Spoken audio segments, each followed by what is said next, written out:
Bonjour et bienvenue dans cette nouvelle vidéo Zone Bourse.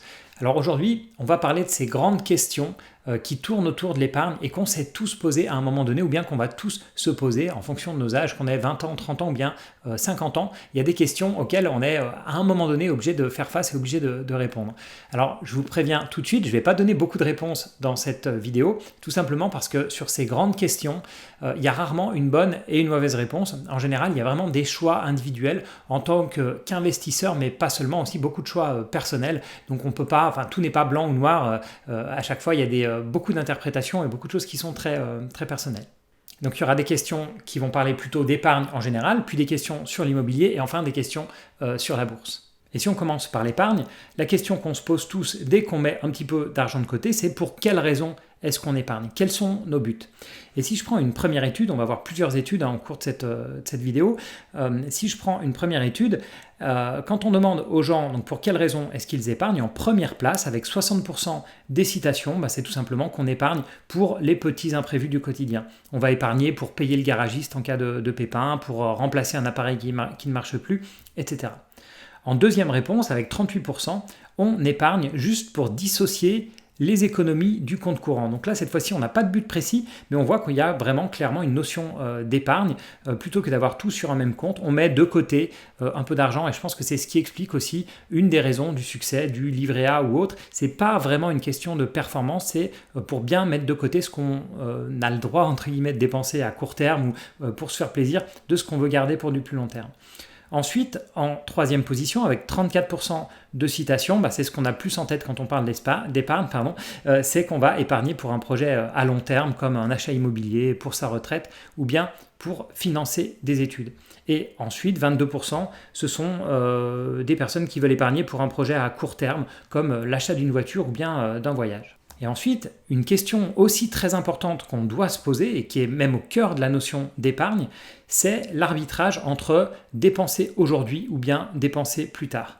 En fait, dit différemment, c'est quel pourcentage de votre revenu vous voulez épargner.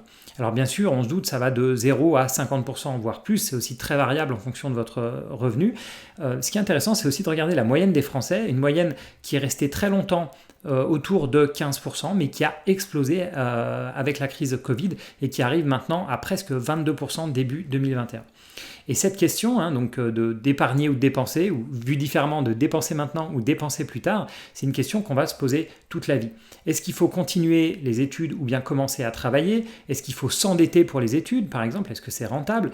Ensuite, ça nous poursuit tout le temps. En milieu de carrière, il y a toutes les questions autour d'équilibre vie privée, vie professionnelle. Est-ce que je passe plus de temps avec ma famille, mes amis maintenant, mais au détriment de mes finances futures, ou bien est-ce que je mets le paquet aujourd'hui sur ma vie professionnelle pour potentiellement avoir plus de temps justement pour ça plus tard. Et puis même bien sûr au moment de la retraite, puisque se pose la question de quand prendre sa retraite. En général, on a toujours plus ou moins le choix de prendre sa retraite plus tôt en touchant moins ou plus tard en touchant plus. Donc on le voit, cette notion de sacrifice maintenant pour toucher plus tard, elle est vraiment clé. Si on passe maintenant rapidement à l'immobilier, une question que tout le monde s'est posée ou va se poser, c'est tout simplement faut-il acheter ou louer sa résidence principale? Et j'ai d'ailleurs fait une vidéo sur le sujet. Et les Français ont largement répondu à cette question en préférant acheter, puisqu'en France aujourd'hui il y a environ 66% de propriétaires et 34% de locataires. Donc si on prend en plus la proportion de locataires qui souhaiteraient devenir propriétaires mais qui ne peuvent pas, pour des raisons de revenus ou de problèmes d'emprunt, on se rend compte qu'il y a vraiment une grande majorité de gens qui sont soit déjà propriétaires, soit qui souhaitent le devenir. Alors, il y a d'autres questions autour de l'immobilier. Par exemple, si vous décidez d'acheter, une question qu'on se posait avant, mais quand je dis avant, c'était avant que les taux d'intérêt soient aussi bas que maintenant, c'était faut-il emprunter ou mettre le plus gros apport possible? Mais comme je l'ai dit, avec les taux d'intérêt actuels à moins de 1%, la question, elle est vite répondue. Et si on regarde un petit peu l'apport que vont mettre les personnes pour acheter leur... pour faire un achat immobilier, on va voir que ça varie quand même pas mal suivant les régions, avec des apports moyens qui vont de 8% à 18%, mais qui restent, de mon point de vue, globalement assez faibles.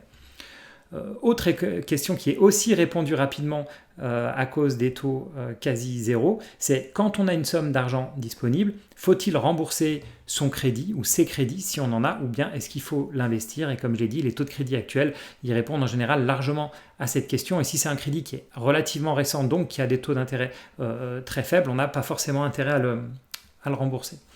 Si on reste un petit peu du côté du logement, une question qu'on ne met pas tout le temps en lien avec les finances, mais qui pourtant est très très importante, c'est où habiter.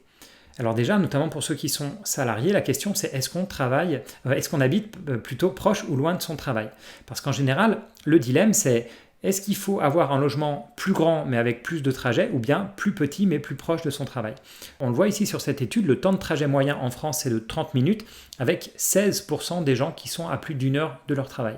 Alors bien sûr, c'est très variable et on l'imagine tous, en Île-de-France, ce ne sont pas du tout les mêmes chiffres puisqu'ils sont 37% à avoir plus d'une heure de transport. Et choisir où habiter, donc c'est quand on a un travail fixe, on vient d'en parler, mais c'est vrai aussi si vous êtes totalement libre de choisir votre emplacement, quand vous êtes totalement indépendant, que vous pouvez choisir entre les Philippines, le Portugal, Paris ou bien la Bretagne, ce choix de où habiter, c'est l'un des choix qui aura le plus gros impact sur vos finances et votre qualité de vie. Après ce petit tour immobilier, on va passer à la bourse et les questions qu'on s'est tous posées à un moment ou à un autre, bien sûr en premier, c'est quel est votre appétit au risque. Et il y a une étude que je trouve intéressante qui date de 2017, alors à part l'émergence des crypto-monnaies, je pense que ça n'a pas trop changé, où on demande aux Français de noter le risque de certains produits financiers. Et le classement est assez intéressant parce que en premier, parmi les plus risqués, les Français vont mettre les actions au sens large, et ce qui est intéressant, c'est qu'ils les classent comme plus risqués qu'ensuite les fonds communs de placement dans l'innovation, et ensuite que le PEA-PME, qui sont PEA-PME, vous voyez, ce ne sont ni plus ni moins que des actions principalement cotées, sauf qu'elles sont dans des PME, donc c'est assez évident pour ceux qui connaissent la bourse que c'est plus risqué que les actions en général, mais voilà, c'est là où parfois, quand on fait des enquêtes d'opinion comme ça, c'est assez surprenant. Suivent l'immobilier au sens large, avec d'abord les CPI, puis l'immobilier locatif, ensuite les obligations. Et ce qui est drôle, c'est que à la suite, parmi les actifs les moins risqués, on trouve les livrets et qui sont considérés comme plus risqués que l'or, qui arrive en avant-dernière position. Donc en fait, dans l'esprit des Français, il n'y a que les fonds en euros des assurances-vie qui vont être perçus comme moins risqués que l'or. Moi, j'ai trouvé ça vraiment étonnant.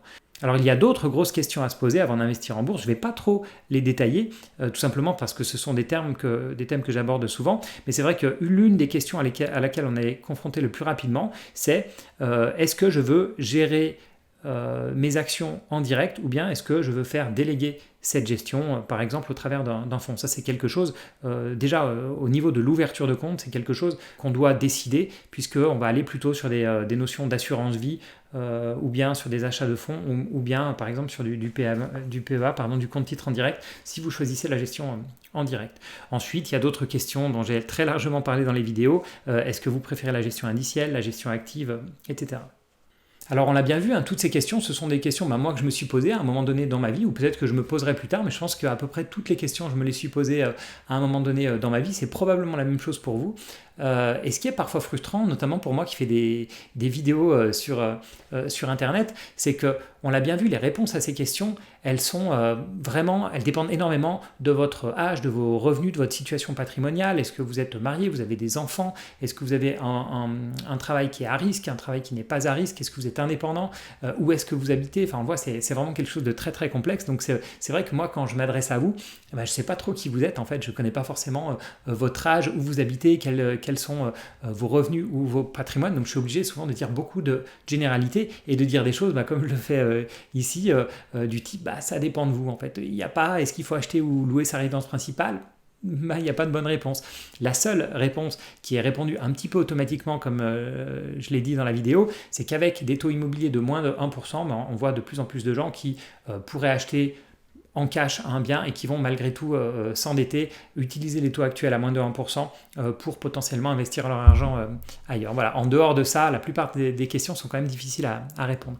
Mais justement, moi, ce qui m'intéresse aussi, c'est de savoir qui vous êtes, mais ça c'est relativement difficile. Je ne vous demande pas de mettre en commentaire qui vous êtes, mais peut-être certains choix que vous avez faits, si vous avez décidé de louer par exemple, surtout les choix qui sortent un peu des sentiers battus, si vous tenez absolument à rester locataire, dites-moi pourquoi vous souhaitez rester locataire. À l'inverse, si vous êtes vraiment fervent supporter d'être acquéreur de sa résidence principale, vous pouvez m'en parler aussi. Voilà, en tout cas, vous le savez, à chaque fois, je vous remercie énormément de suivre ces vidéos. C'est aussi ce qui me motive à les faire. Donc, n'hésitez pas à liker. Pour moi, c'est vraiment une indication en fait du fait que vous êtes toujours content du boulot qu'on fait chez Zone Bourse. Voilà, merci en tout cas pour tous vos encouragements et je vous dis à bientôt pour d'autres vidéos.